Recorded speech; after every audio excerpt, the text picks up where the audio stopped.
All right, everyone, welcome to Strictly Sports. I am Jacob Brown. Today we're going to do our Los Angeles Angels 2020 season preview. Joined with Stephen Cashin. We're going to do it how we always do it. We're going to do additions and subtractions, lineup, bench, rotation, bullpen, and prospects. And we're going to start with these additions and subtractions. So last year, the Angels were 72 and 90. Who did they lose? Well, they traded away Cole Calhoun, or didn't trade him away, but Cole Calhoun signed a free agent deal with the Arizona Diamondbacks, hit 33 bombs last year. They traded away Zach Cozart to the San Francisco Giants. It was a bad contract track. They got rid of it. Trevor Cahill given away over to the San Francisco Giants as well. Luis Garcia, reliable reliever, goes to a division rival of the Texas Rangers. Nick Tropiano to the New York Yankees. Justin Bour goes over to Japan, and they lost some other guys as well.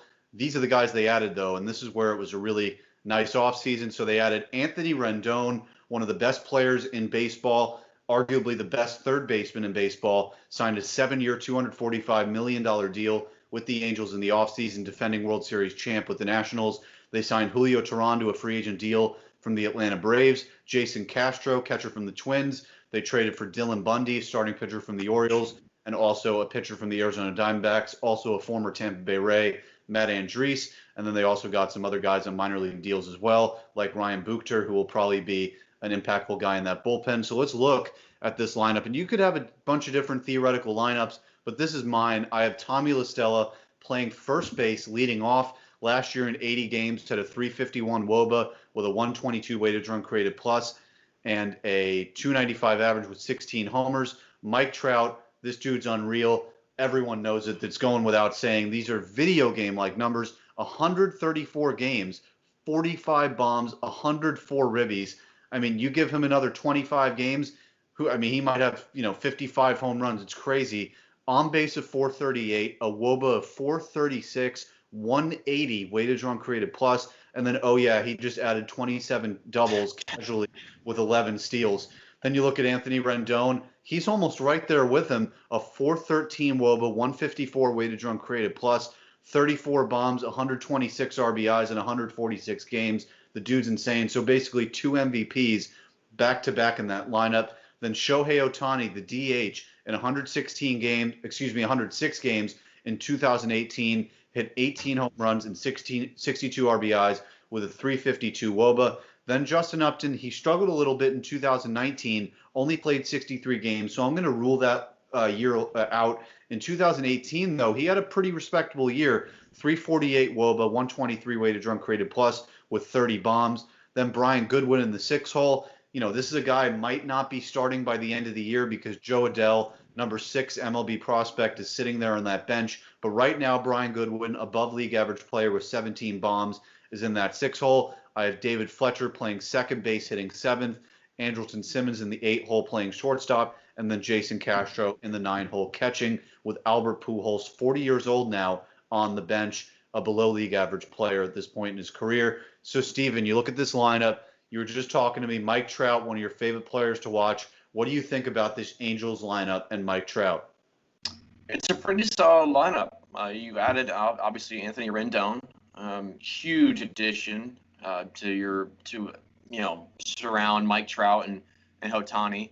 So really, you add protection for Mike Trout in the 3rd hole, and then you go back it up with Ohtani in the 4th spot. So really, there's no way to pitch around Mike Trout. You walk him. Now you got to face Rendon. You pitch around Rendon. Now you got 2 guys on base, and now you have Ohtani up to the plate. So they really crafted this lineup in a great way where they can really play around with it however you want. And you have Simmons in that 8 hole, who that's another guy at shortstop who I've admired for a while because of his ability over there to make plays at the shortstop position. And he, people say he's kind of fallen off a little bit, has some average seasons, but he does enough for his team where he gets on base, moves the lineup, he does the right things, and has a good approach. And you look at Justin Upton, had kind of a wash year. He's still chucking along, and he's still doing the right things. He's still producing enough to stay in a starting lineup. But going back to Mike Trout, I think he's going to be the best player to ever play the game of baseball. I mean, you just look at like you said, video game numbers. I've seen him play. I'm lucky enough to see him play a few times in person. It's just like, it's unreal. Watching him track fly balls down, watching the ball come off his bat. It's just, it's something you've never seen. And you look at it, 45 homers and 104 RBIs and only 134 games played. As you remember, they shut him down at the end of the season last year because obviously you're looking out for his, the longevity of his career, and obviously you don't want him to keep playing. But if he just kept playing the whole year, he probably hit 55 homers. I mean, you don't even know what the ceiling is for that guy. But the weighted runs created plus is well above league average, and he walks practically 20% of the time he's up to the bat. That's why he's so deadly, because he's not going to do it with his bat. He can work it around, and he'll walk. He'll take his walks, and he'll get on base and then steal bags. So he's the most complete player in the game of baseball right now, and he's a pleasure to watch. Yeah, I mean, this dude is just, it's really, the one thing I always think about with him is it's just a shame that he's on the West Coast playing these 10 o'clock games during the week because, us East Coast people, we never get to see him live. So, whenever he goes to play the Yankees, it's always my favorite games of the year because you get to see just one of the best talents really ever that this game has seen. And it's really not an understatement to say that. At this point, Trout's played 10 years. He's a veteran now. He's not this, superstar, phenom, rookie guy, young player, phenom thing. Now he's an established major league veteran. The only thing, though, that he's missing is playoffs. And that's why the Angels went out and they got Rendon. They needed a second guy to pair with him. They needed an MVP quality guy like Rendon. And this is the perfect guy to do it. If you look around at all the guys that you could potentially have gotten in free agency, Rendon's better than Mookie Betts. He's better than a lot of the other guys that are out there as free agents in terms of hitters. This was the perfect guy for them to get. Defensively, he's there as well at third base. He can even play second base. He played a little bit of that a few years ago in Washington, although they're going to keep him over there at the hot corner. But even him, though, 126 ribbies in 146 games. Again, he was on a World Series roster with the Nats, but now he's behind Mike Trout. So you could expect maybe that production would keep up because if you're talking about Trout ahead of him, of course they're going to avoid Trout and pitch to Rendon. That's why I have Rendon behind Trout. He's going to get so many more fastballs sitting behind him because obviously they're terrified of Trout if you're on that pitcher's mound. But if you look at this bench for the Angels, it's interesting to me as well. You have Jo Adell, Albert Pujols, Max Stassi, and then you have Luis Rengifo, who you could arguably start him as well, but they're probably not going to. Albert Pujols, so you talk about him, 40 years old now. This dude used to be a superstar, but if you look at the stats, he has not been that guy whatsoever with the Angels. Do you think Albert Pujols can maybe, they could put La Stella at second base and put Pujols at first? Do you think that's still a possibility at this point? Yeah, I mean, I'm never going to take anything away from Pujols. I mean, he's one of the best players to ever come through the game, and I think that's a possibility. You could keep him over there, and he's not going to get as much playing time as he did in years past, but they're still going to put him over there. He's still a guy that can put together good at bats, and he has one of the most pure swings I've ever seen in the game of baseball too. I mean, he's such a flat swing, puts bat on the ball, and he still has the ability to hit home runs and get runners in, and he's been in the game a long time. But yeah, you can put him there at first base. I think now with being the age, it hits a factor there, and where does the play drop off? How much of a liability will he be up there at first base and at the plate? But he's still a force to be reckoned with over there, not as much as he used to be, but could still throw him up there and still be productive. Yeah, I agree, and this is a perfect segue, really. This is a guy that has to be important in terms of the lineup and the starting rotation, and that's Shohei Ohtani. When he hit, he was an above-average league hitter. He's really the X factor of this lineup to me, because if he's not in there, there's not a single left-handed bat that's a power bat in this lineup. There's no one to break up Rendon and Upton. And if you look at that lineup without Ohtani, it's really Trout and Rendon and just everyone else at that point. So they need Ohtani to really replicate that production that he had in 2018. Yeah, for sure. I mean, for him to be that left-handed bat in that lineup that can produce and be a power guy, it's like he's got to produce the same numbers. And he's behind. Right now we have him projected behind Rendon and Trout, so he's going to have that cushion being behind those two power guys. So he's going to get a lot of good looks this year. And if he produces the same numbers this year, this lineup could be one of the most dangerous in the league. Just because you have Trout, Rendon, guys just tearing the ball up. I mean, their stats are insane.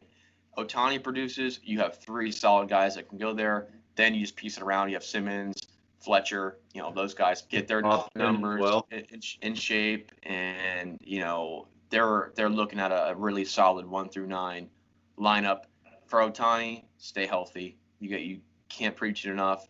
We had the arm injury. They shut him down, being very cautious with him. If he stays healthy, he'll be in great shape. Keep getting those big league reps, crafting your game year in and year out. That's the thing. You got to stay healthy and keep building your stamina in this league. And the more you get hurt, it just knocks down just dings you. And it's tough to keep coming back year after rehabbing so much. But if he stays healthy, he'll be in great shape, and you'll see the same numbers, I believe, this coming year. So the three guys that I look at in this lineup, Ohtani, 2018 Upton, and Tommy La Stella, if you look at their WOBAs and weighted run created pluses, they're all exactly the same. So these are guys that if those three can get going, you're looking at 2 superstar MVP level players with 3, hitters that are the exact same value. That's 5 really good hitters, and then Andrelton Simmons, who 2018 stats above league average. Jason Castro last year above league average.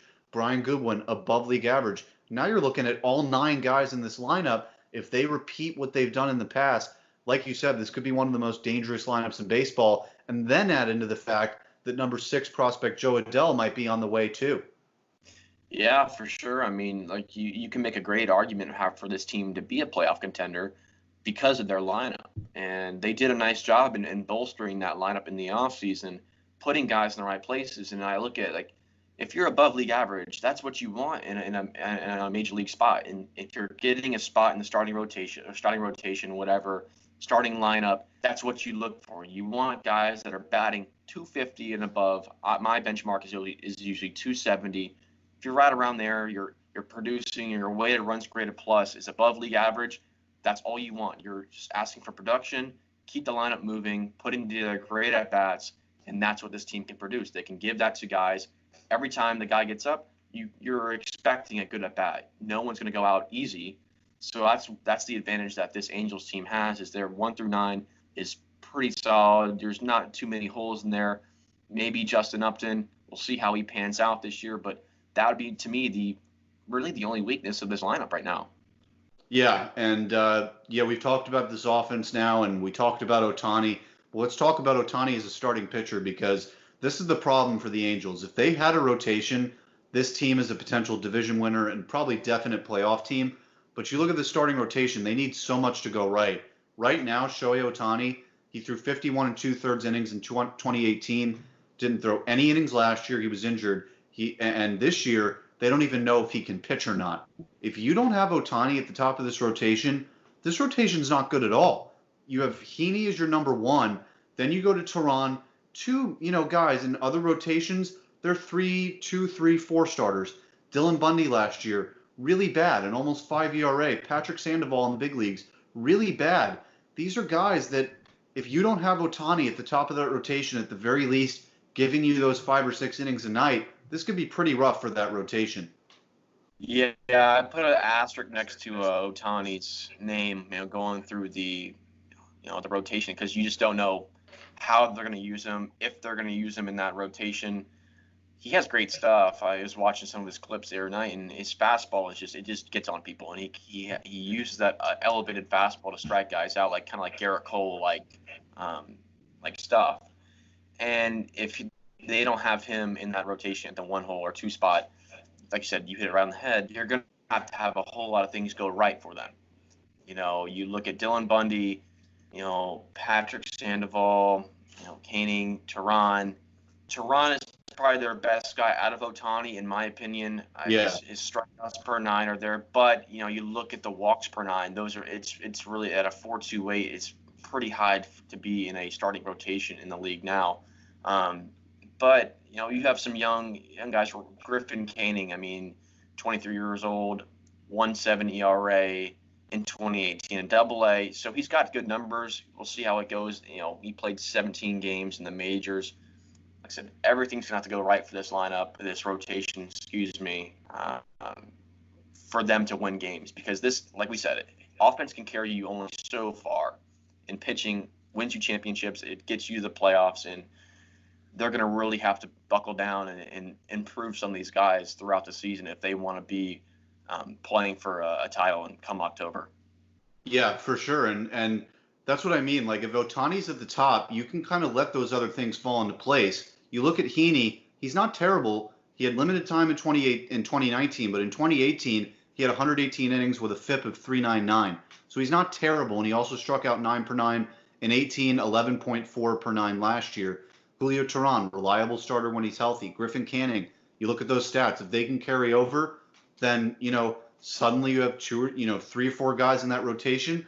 You can expect 5 innings, 6 innings a night, 3 or 4 runs, and then with that lineup, maybe they could even that lack of production from the rotation out, because there's a lot of teams like that at the end of the day, like namely the Brewers, who they say, okay, if you're my starting pitcher, go 5 innings, give up 3 or 4 runs. Our lineup will take care of the rest, and our bullpen will take care of the rest. Because if you look at this Angels bullpen, it's actually not bad.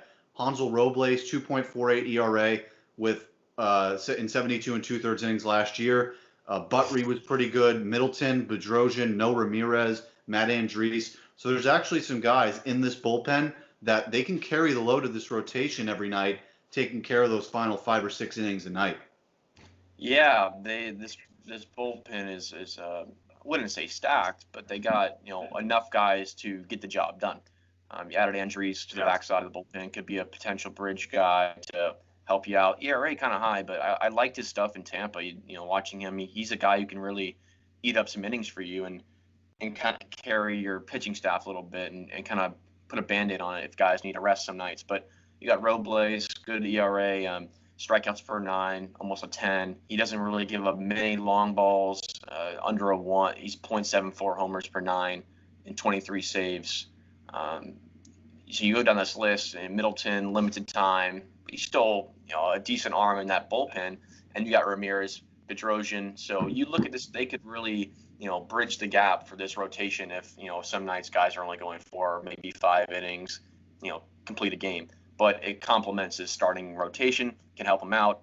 And, they're not in bad hands. Like I said, there's very few teams in the league now that have a complete rotation. We've talked about some of them, 5, 6 teams that have a really complete starting 5 that can, just really go out there and dominate. And then there's everyone else that kind of is like league average, like the Angels, just kind of piecing together.